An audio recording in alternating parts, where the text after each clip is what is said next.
kind and a brief introduction, which reinforces the kindness to our audience. Dr. Hall, like a number of other distinguished professors here, could talk about the topic of nuclear security and nuclear non-proliferation better than I can. But let me try anyway to tell you a little bit about the priorities of the U.S. government in terms of confronting threats from weapons of mass destruction and what we're doing about them. First, I always like to mention that I love what I'm doing. I've been working for the State Department as a Foreign Service officer for 32 years now. And two things about the Foreign Service. One, I've never had a boring day on the job in any country or any office in the United States and overseas.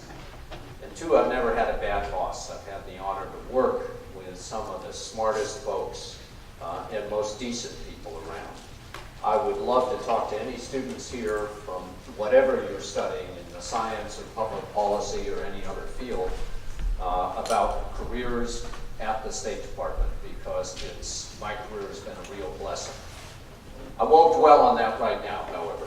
I will be available later. Let me talk instead about the efforts that we are making under the Obama administration, but in great consistency and great follow-up to what every other president has stressed in the field of non-proliferation. It's a particularly timely moment to do it because just a week ago in The Hague, President Obama participated in the third Nuclear Security Summit, a process that he initiated 5 years ago with a historic speech in Prague. In fact, the very first speech that President Obama delivered overseas focused exactly on the question of the nuclear threat that the world faced, and the possibility that even though the threat of an all-out nuclear war between the U.S. and the Soviet Union was much smaller than ever, there remained a real possibility that terrorists would seek to acquire enough fissile material to make a nuclear weapon, and that atomic terrorism was a more real threat than an all-out nuclear exchange. So for the third time in The Hague last week, more than 50 leaders from around the world gathered and reaffirmed their commitment to ensuring that nuclear material could not fall into the hands of terrorists or other non-state actors. Last week at the summit, they reviewed the progress that has been made in terms of reducing the number of countries that have any storage of the two materials we're concerned about when we talk about nuclear weapons, highly enriched uranium or plutonium. More than a dozen countries have totally eliminated stockpiles of such materials from their country and removed them to the US or to the Russian Federation. In addition, Japan announced last week that it will work with the United States to remove the last stockpiles, a very substantial stockpile of hundreds of kilograms, back to the United States. And more countries announced very specific measures they would follow in order to improve the security around their nuclear installations. As a consequence, in the last 5 years, we believe that the risk that any of this material could be stolen by terrorists and used in an improvised nuclear device has been very substantially reduced. We haven't finished the task yet, but I think it's an important milestone that just happens to come exactly this month. Let me sketch out, in very general terms, the four big challenges we face living in a world where weapons of mass destruction are a realistic threat to the United States and to our friends around the world, and what the State Department has to do to confront each of them. So I'll tell you right up front, the four tasks, the four challenges are to combat the proliferation of weapons of mass destruction, to deter their use, to prepare to respond to potential use of such weapons, and finally, to reduce the stockpiles of nuclear weapons still held by several countries, including the United States. So on the first, and this is the primary focus of my bureau within the State Department, how do we prevent states that are intent upon building weapons of mass destruction, including nuclear weapons, from going through with it? We faced a very clear challenge in the case lately of especially North Korea, Iran, and Syria in the last several years in their pursuit through clandestine means of nuclear capability. They haven't succeeded entirely, and especially Iran hasn't succeeded entirely because of the dedicated efforts not just of people within the State Department, but across the US government who work together to frustrate all the efforts that Iran or North Korea is making to procure the materials and high technology that go into a nuclear weapons program or a ballistic missile program, or for that matter, chemical or biological weapons. We do that, of course, by cooperation among law enforcement officials, by collecting the best information possible and sharing it with partners around the world, by working to establish clear requirements on strategic trade through the United Nations and through our efforts with allies bilaterally. And of course, we also do it in the bigger sense through strengthening of the most important treaty that we have, the Nuclear Nonproliferation Treaty, now more than 40 years old, and one of the most successful international agreements, I think, in diplomatic history. Not perfectly successful in limiting the growth in the number of countries that possess nuclear weapons. We have a few more than we did 40 years ago, but it has proven very successful in deterring many, many more countries from pursuing nuclear weapons. And so we seek to strengthen the importance of the NPT and its implementation by countries around the world. And I can go into further detail on that, but let me pass on quickly to what do you do to deter the use of weapons of mass destruction.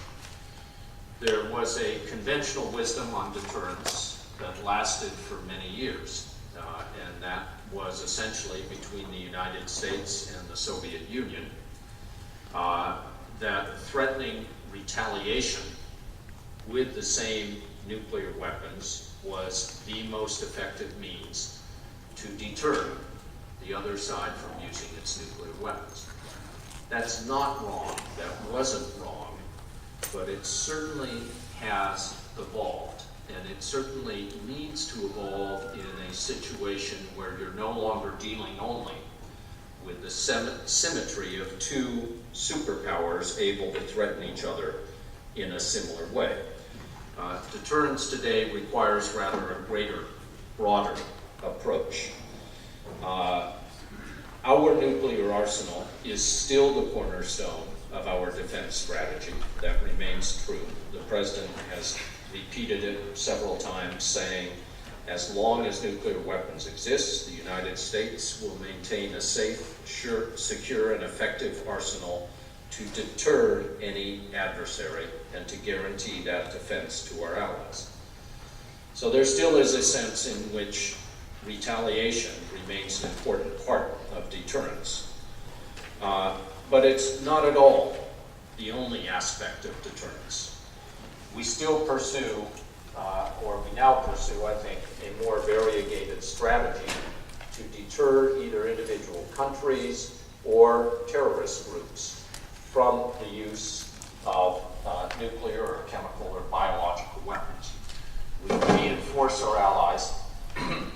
We promote the concept of extended deterrence so that allies have confidence in the United States' ability to defend them.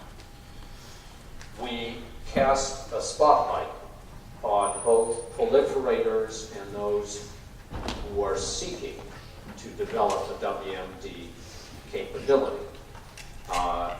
It is important that those who would be inclined to use WMD against the United States know that they can be identified in advance and after such use. This raises the certainty of detection, greatly raises the cost of use. And I think that we have a partial illustration of this in the case of Syria. Its use of chemical weapons against its own citizens last summer is a demonstration that we were prepared to require the Syrian regime to pay a very heavy price for the use of WMD, not against the United States or its allies, but against its own citizens. The third challenge, preparing to respond to the use of weapons of mass destruction. It can seem kind of a crazy question, and some of our friends around the world in my field, my counterparts from certain nations, think that it's an absurd question to raise. How do you respond to the use of a nuclear weapon? The devastation is so total, there is no conceivable response. Is the argument of a number of friends who are pushing the idea of a legal convention that would make, a global legal convention that would make the possession of nuclear weapons illegal. Obviously, we think that's an idea that would be attractive for many reasons, but is simply 100% impractical. We need to work towards a gradual reduction with the Russians and with other partners to zero, and that is a goal that this president has reaffirmed. But you don't get there simply by a convention that declares all nuclear weapon possession to be illegal. We do need to focus, though, on how we react to the use of weapons of mass destruction, whether they are nuclear, chemical, or biological. And here, of course, this is not entirely a State Department role by any means. Within the United States, entities from the Department of Homeland Security to the Federal Bureau of Investigation to the Department of Defense and many others have specific preparations for how we can respond for varying sizes of emergencies, varying sizes of catastrophes. And I won't speak so much to our domestic preparations. But we do encourage, and here is a role that in particular the State Department seeks to play, to build a similar capacity in other countries through a joint U.S.-Russian initiative that's now been in existence for about 10 years, the Global Initiative to Combat Nuclear Terrorism.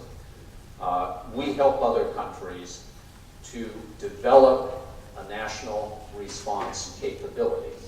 That national response capability, of course, includes not only emergency responders, but it includes forensic experts who can determine what has happened and who did it, so that the response and further deterrence can work. We also use that mechanism to deter further the acquisition of such materials. We work with different countries on combating nuclear smuggling, so that states, through their normal law enforcement and border capabilities, are able to detect and to apprehend and to seize and secure nuclear material that may be crossing borders. We have, of course, a foreign consequence management team that is based in the State Department, but includes experts from a wide variety of agencies ready to deploy on short notice. And in fact, this team was deployed most recently to Fukushima 3 years ago to help them handle the radiation issue in Japan. And finally, in this very brief sketch of the challenges posed by weapons of mass destruction, there is the challenge of reducing the holdings of nuclear weapons in the world. It has been U.S. policy since signing the Nuclear Nonproliferation Treaty in the 60s that we are working towards a world without nuclear weapons. That's a commitment that the United States, Russia, and 3 other countries explicitly undertook in the Nuclear Nonproliferation Treaty, and that we have reaffirmed many times since. Today, the United States and the Russian Federation have the lowest holdings of nuclear weapons in more than 50 years. We have barely 1/6 the number of nuclear weapons today that the United States possessed at the height of the Cold War. We have a mechanism for continuing to reduce between the United States and the Russian Federation, embodied in the New START Treaty, with real means of verification so that each side can have the transparency to see what the other side is really holding. We need to go further, and President Obama has talked, I think in more detail than recent presidents, about how eventually to get to that goal of reducing nuclear weapons holdings down to 0. But it ain't easy. First, it's not my responsibility. I do non-proliferation. There's another bureau within the State Department, Arms Control Verification and Compliance, that has the job of actual negotiating with the Russians and with others. We have a commitment to do this, and we have proposals on the table to the Russians. But at the time, it's difficult to say exactly how we will move forward. Not only because these negotiations between the U.S. and Russia were difficult even before the recent crisis over the Ukraine, but now with that added factor, I'm not sure that the Russian Federation is prepared to move ahead on these bilateral negotiations. And then looking even further into the future, we have what we call a P5 process that includes the 5 recognized nuclear weapon states under the Non-Proliferation Treaty, U.S., Russia, United Kingdom, France, and China, where we are talking about how eventually to construct not just a bilateral arms reduction negotiation, but a multilateral arms reduction negotiation. It is also incredibly difficult, not just in practical terms, but even in theoretical terms, to accomplish them. Still, as I said, it remains our determination to take what steps we can to not only to demonstrate to the world that the United States is keeping its word on the reduction and eventual elimination of nuclear weapons, but because it's the right place to go for our national security, is to move towards that future, no matter how idealistic it may sound to somebody today. Let me stop there. I got a lot more notes, but I always find that I learn more and I help you perhaps a little more by responding to any questions or comments. I'll just list a few of the other things that my Bureau is doing that extend far beyond the realm of nuclear weapons. One is to help not only the United States but the world to design a rational nuclear energy policy, one that incorporates, crucially, the issues of non-proliferation, nuclear security, as Dr. Hall has said, one of the particular areas of expertise here at the University of Tennessee, and nuclear safety as well. So the role of nuclear energy globally. We've been very busy lately in overseeing the removal from Syria of its chemical weapons stockpile, and that's moving ahead. Even in the field of conventional arms, we led the negotiation of a arms trade treaty at the United Nations last year that for the first time set some minimum standards for international trade in arms and ammunition. So you could ask me about those things, about missiles, biological weapons, almost anything else you'd like to, but especially I look forward to hearing some comments from you. And I thank you very much for not only a beautiful day in Knoxville, but for your attention.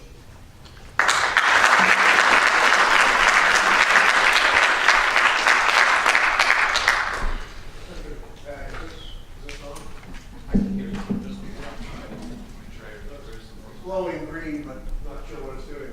My question is, you talked about like-for-like retaliation in the Cold War days as being the form of deterrence.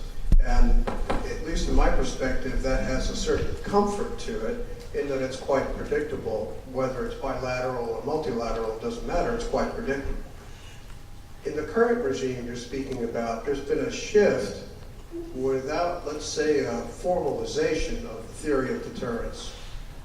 When you're talking about efforts that are primarily ex post, in other words, we'll find out who did it, rather than ex ante, if it happens, we will respond. That creates a whole new set of requirements for military capability and political backbone, political spine, doesn't it? Well, let's say yes, and then let's say I'm in danger of going way beyond my area of expertise rapidly. But here's what I will say, that when in the Cold War, the particular threat was viewed only as the possibility of an overwhelming nuclear strike by the Soviet Union against the United States, it was fairly easy to be simple. The response is immediate, it's preordained, it will be executed, massive retaliation. I think what successive leaders in Moscow and Washington have accomplished is to greatly reduce the risk and the concern of such an all-out nuclear strike. They haven't reduced it to zero, and certainly there are those in the Kremlin, in the security establishment, who worry a lot more about the threat of a unilateral U.S. strike on Russia, I think, than that we worry about the threat of a surprise attack by Russia on the United States. The idea of massive retaliation is not absolutely dead by any means from that particular scenario. But what we have come to recognize, because of the important progress made, because of changes to our nuclear posture, both those that we've negotiated with the Russians and those that we've undertaken unilaterally and as announced last year by the administration, by taking a number of assets off the hair trigger, we've brought that risk down very greatly on both sides. What we do have to think about, and in almost every situation, you have some time to think about it. What happens if, as we saw in the case of Syria, WMD chemical weapons are used on a large scale against the civilian population? In other scenarios, what are the options for deterrence and retaliation on things that are much smaller in scale? A dirty bomb, a radiological dispersion device detonated in the U.S. or somewhere Syria, or against U.S. interests overseas. You have other options other than retaliation in kind to use for deterrence and response in cases other than the one that dominated our thinking for 60 years, an exchange between the U.S. and Russia. Sir. Yes, sir, thank you. You made the comment that nuclear detonation would be devastating. That doesn't sound true. We dropped 2 on Japan. We had buku atmospheric tests, nothing devastating happened. What's so devastating about exploding nuclear weapons on a limited basis? Yeah. No, it's a very good question, and it's exactly at the heart of the discussion that I referred to. Before I come right to that question, let me set kind of the bureaucratic diplomatic setting that we're dealing with right now. Within the Non-Proliferation Treaty, again, as I said, this is one of the most successful treaties in the history of the world. And it contained three ideas, three mutually reinforcing pillars. It said that everyone who doesn't have nuclear weapons agrees that they won't pursue them. The 5 states that do have nuclear weapons agree to work towards their elimination. And every state, every country, has the right to enjoy the benefits of nuclear technology, including nuclear power. Those 3 pillars remain valid, and President Obama reaffirmed them as the basis of the U.S. approach in his 2009 speech. Now, a number of our friends around the world are dissatisfied with the pace of nuclear reductions, of nuclear disarmament. They see that the 5 nuclear weapon states, 40 years after the signing of the treaty, have not yet reached 0. And they believe that the process is moving very slowly. We have a very different point of view. We see that in the last few years, with the implementation of the New START treaty, U.S. and Russia have continued dramatically to reduce their holdings. But those states that are dissatisfied with this pace, which see the U.S. and the Russians, not to mention the Chinese, British, French, as dragging their feet on reduction of nuclear weapons, a number of those states are pushing for a faster alternative. That is by discussing what they call the humanitarian impact of nuclear weapons, that they could lead to an international conference that would adopt a legal instrument that would declare illegal any possession of nuclear weapons. That's the path they're pursuing. And the exact question you asked is one of the questions in this debate. A number of advocates of this approach make the very simplistic argument that any detonation of any nuclear weapon is so catastrophic, so disastrous, that the only thing you could do about it is to ban nuclear weapons. Now, it puts those of us who disagree in the awkward position of either saying, one nuclear weapon's not so bad. We're not going to say that. We're not going to get drawn into that game. The use of any one atomic weapon, whether it's by a state or by a terrorist, is obviously disastrous, catastrophic. You pick the word. But we absolutely disagree with those who say any single weapon is so disastrous that the only thing you can do is ban it. That's an irresponsible position for a government. You need to be able to respond in terms of first response for survivors, limiting further damage, limiting damage to infrastructure, by being prepared, helping to deter such use of weapons. We think that the debate is far more complex than simply saying any single use is so terrible that you must ban all of them immediately. So I think I'm agreeing with the point that you made. And I wouldn't want you to get hung up over whether the use of a single weapon is bad or disastrous or catastrophic or Armageddon-like. I don't wish to be pinned down there. But I think the point you're making is exactly the point where the U.S. disagrees with a number of countries that are pushing this argument. So you want to follow up, maybe? If we got all nuclear weapons removed, if we got all nuclear weapons done away with, doesn't this play into the hands of the countries with the big armies and the advanced weapon systems? I mean, even back in World War II, we wiped out Dresden, killed 40,000. This is, of course, 2014. Doesn't that play into our hands and the Russians and the Chinese? You can make that argument. I don't think it's an argument you need to make today. Conventional weapons are so efficient and so deadly. You've got monstrous conventional weapons. Yeah, yeah.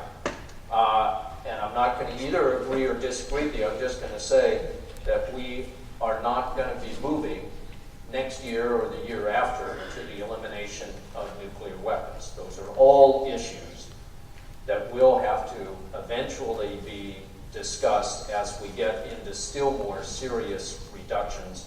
But when we haven't even moved yet from the phase of bilateral U.S.-Russian negotiations to multilateral negotiations involving other nuclear weapon states, those are good things to think about, but they don't need to be decided today. Yes? Kind of a follow along to your remarks on those two questions. From the initial question, you in your initial remarks and in your answer mentioned the balance between the U.S. and Russia. Does the conventional deterrence model still hold sway for smaller states like North Korea and potentially Iran?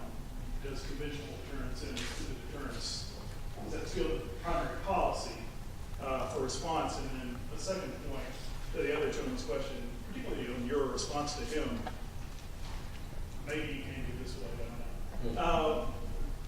Is flexible response, you mentioned we're not going to get rid of all of our weapons, we still have to have the ability to respond. Is flexible response still a dominant policy as well, particularly if their weapons are used, and to what degree is flexible response, not an all-out retaliation, but perhaps time. What sort of levels of response are we looking at? Well, I think the second question, it's a great thing to think about. I think it's too nebulous for me to answer in that, as I said, there was one circumstance in which the response was preordained, hardwired. All-out nuclear attack on the U.S. gets an all-out nuclear response on the Soviet Union. Almost anything other than that, and I'm not a military strategist, so I'm careful to avoid using specific words. Almost anything other than that, I don't know if that's what you mean by flexible response. That anything other than that hardwired, instantaneous reaction, you stop and think about. And I would hope that future political, military, diplomatic leaders have very few automatic responses and many more cases where they stop and think what exactly is the correct response in this area. Now, you asked that second part as kind of a general question. On the first part, North Korea and Iran, and what United States policy is here. First, the most important thing that we've done is to reassure allies who are most directly threatened, either by North Korea, that would be South Korea and Japan, or by Iran, and that would be a number of the Gulf Arab states as well as Israel, to reassure them of our commitment to their security according to terms that we've long held with them. Second is to work on the diplomatic initiatives that would, in the case of Iran, prevent it from succeeding in an attempt to develop nuclear weapons. And in the case of North Korea, roll back their nuclear weapons potential, which they've demonstrated, to the level at which they promised to roll it back 10 years ago. A harder task than in the case of Iran, because they've already moved ahead into the testing stage.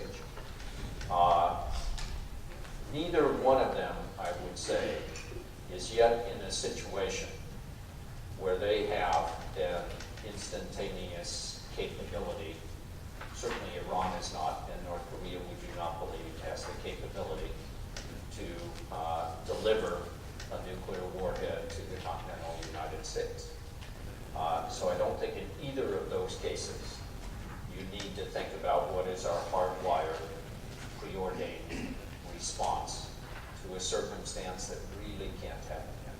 I don't know if that's helpful to you. That our work has to be in reassuring allies and in using all diplomatic means, and of course diplomatic means include the use or threat of military, using all diplomatic means to prevent any further development of those programs. So my question's a little different tangent. Explosions are used for non-military purposes as well, in mining and so forth. In 1968, my employer had hoped to become the chosen contractor to build a new Panama Canal across Nicaragua. Would have been a Nicaragua canal. And they were going to do it with nuclear, chain of nuclear explosions, joined craters. That's actually fairly commonly done on a small scale with ordinary explosives. Yeah. So that didn't happen, but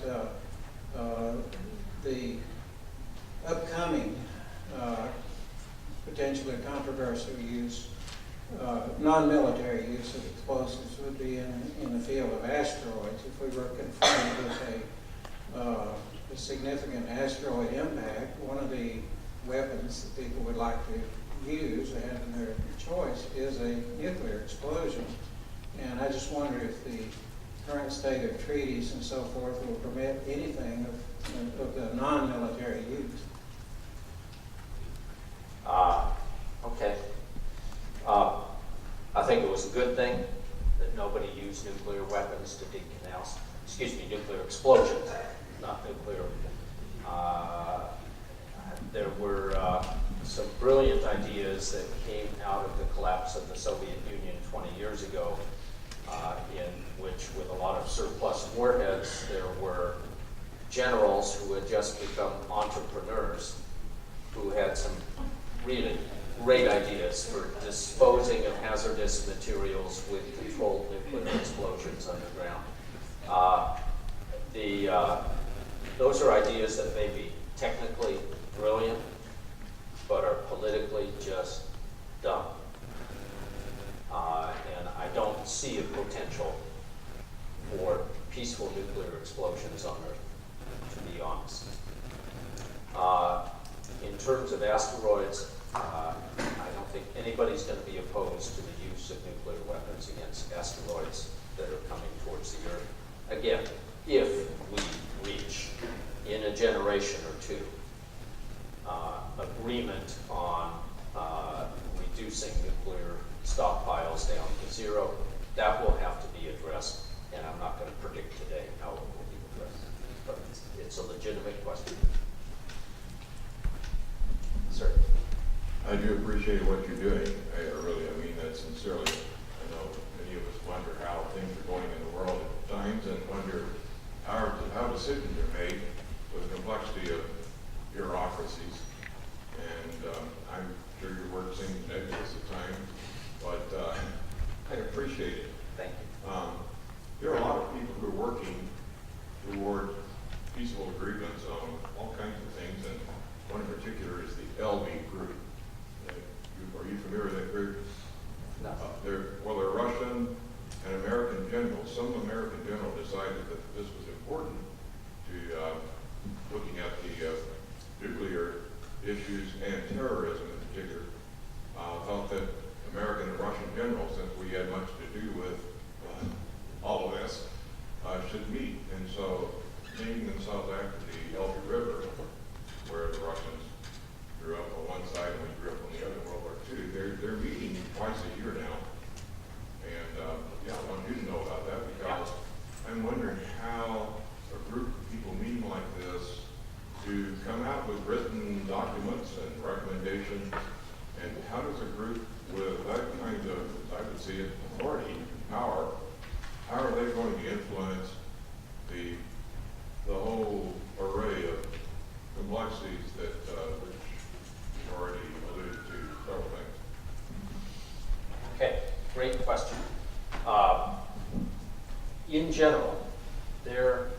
has been a very rapid expansion of what we call track 1.5 or track 2 dialogues. The idea of calling things track 1.5 or track 2. When governments negotiate face-to-face officially, we call that a track 1 discussion. When you've got countries that need to talk to each other, but have a lot of obstacles to doing so, like Israelis and Palestinians at many times in their history, you try to organize a track 2 dialogue where non-government figures get together and privately try to discuss things. And of course, now there's been all variations on this. Track 1.5 bring together government and non-government experts from a couple of countries in the same room and have them talk about issues. These industries, these efforts are growing even faster than the government itself is growing in these areas. And they're extraordinarily valuable. They have proven to be the means by which gradually we build up a relationship in a specific area with a country that has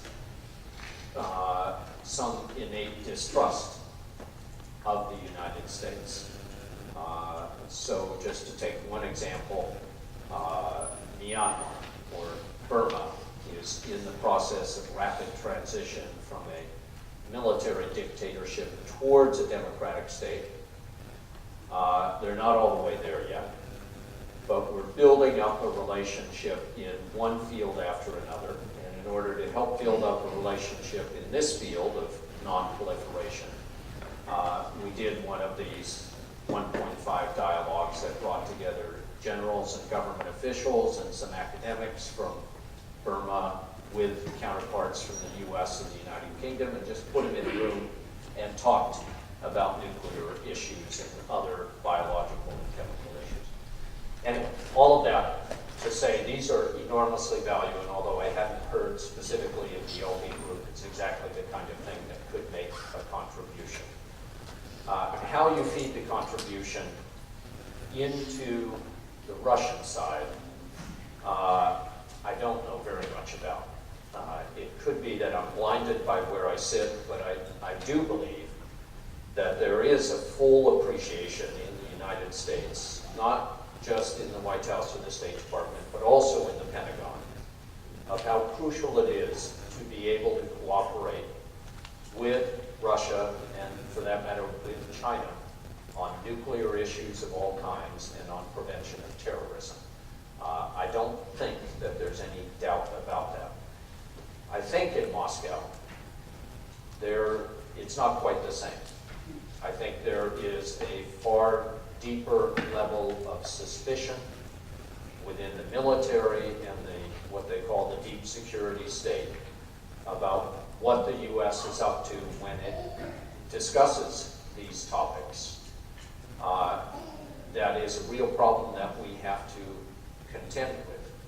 And I don't know how to make a dent in the influence that the deep security state has over the mind of the president and vice versa. Sorry. Okay. Long non-answer, but if you want to follow. We have time for 3 more questions, and they're already in the queue, so I'm going to start with this gentleman right Thanks.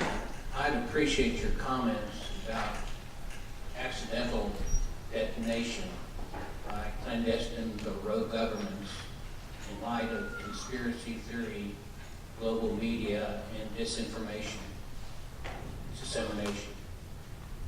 About accidental detonation?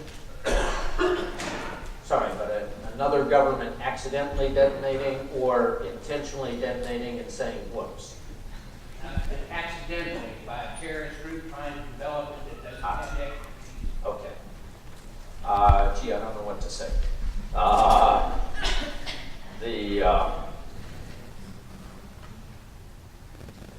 There are, how great is the risk of an accidental detonation? of somebody trying to improvise a fission device. I bet you have guys here who can calculate the odds of doing that. I think what we've been trying to do, and I'm very grateful that President Obama put the focus on this in his very first foreign policy initiative, is to take an event, the probability of which had been gradually increasing, that is terrorist acquisition of special nuclear material or improvising nuclear devices. The probability of that happening had been steadily increasing. And he said we can take decisive steps to gradually, or rapidly rather, reduce the probability of that happening. And that's what we've done worldwide in the last 5 years. So that the probability of any terrorist organization getting their hands on enough plutonium or highly enriched uranium to construct a device has been steadily decreasing. We haven't gotten to zero. And we know that there are people crazy enough to try to acquire such highly enriched uranium. So that's one aspect, is terrorism. Aspect of state arsenals. There are a lot of people who have been concerned about the fact that India and Pakistan possess significant numbers of nuclear weapons, and that there are security challenges internal to both those countries, whether terrorism or outside sources. They have security issues they have to deal with. We've made it clear directly to both Pakistan and India that they have a huge responsibility to focus on the security of those weapons. And both countries have made it clear to us that they take that responsibility seriously and are dedicated to preventing any diversion of those weapons by any terrorist group, and that they have measures in place to prevent that. So on that score, you can never say we're 100% satisfied. It should be something you worry about when you have the intersection of weapons in a country in which there are real security problems. But we are deeply impressed by the measures both Pakistan and India have taken to address that particular risk. So, yes? Thank you for your comments. They've been very insightful. I did have one question. The concept of nuclear weapons has a negative stigma that seems to carry over to nuclear energy. And so my question is, what role does the state market play as far as building a new sustainable and clean energy cycle with an emphasis on nuclear energy? Excuse me. What role does the State Department play in that whole concept as we move forward? Yeah.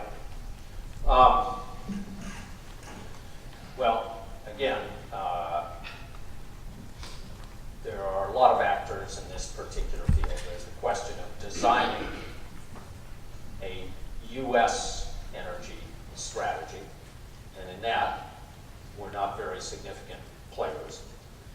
But in terms of both conveying U.S. priorities to other nations and helping other nations to meet standards of nuclear development that are non-proliferant, safe, and secure, we have intense cooperation programs with a number of countries around the world.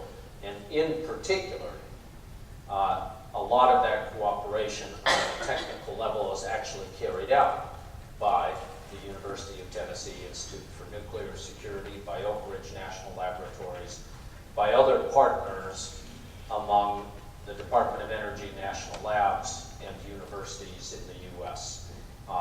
It's not so much that we travel out there directly.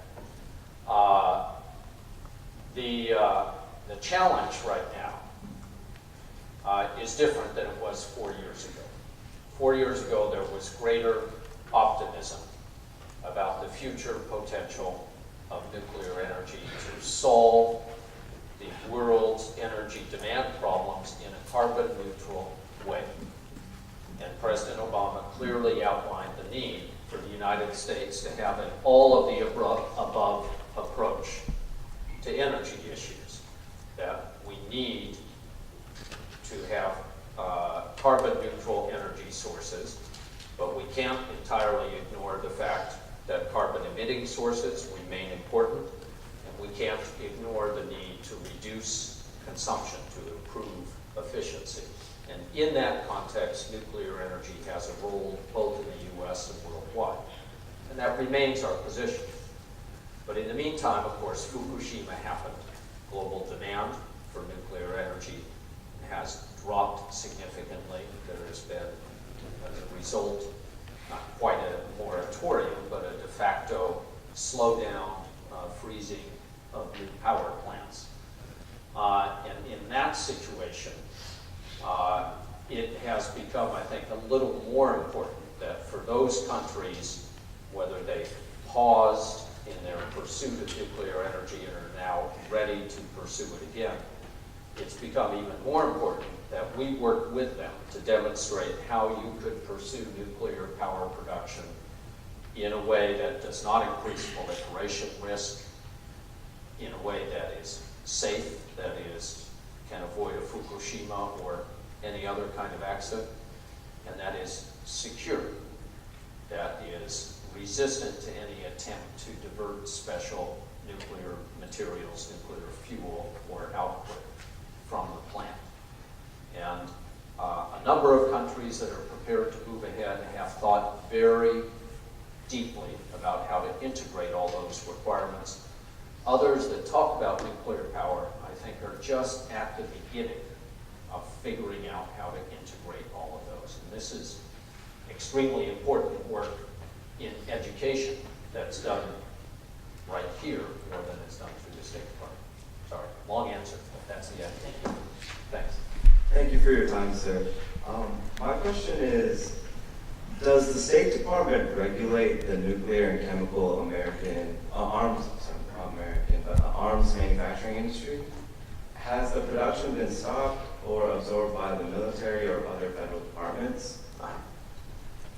Okay, well, chemical and nuclear are two very different things. The United States signed and ratified the Chemical Weapons Convention, 20 years ago, I think. And that required the United States to destroy all of its chemical weapons holdings from the Cold War. Well, our holdings were massive. And although we've been working on it steadily for 20 years, we have not yet finished destroying all the chemical weapons that the United States produced. And we've had an extension from the other members of the treaty so that we can complete that process. But the United States does not manufacture chemical weapons. We have no manufacturing capability for that anymore. And we should complete within the next couple of years the destruction of all the chemical weapons we once had. Nuclear is very different. It's not managed by the Department of State. We're not building new nuclear weapons, but in very short description, what we are doing is stockpile reliability, that is maintaining an assurance that those nuclear weapons that we still hold are safe and are reliable.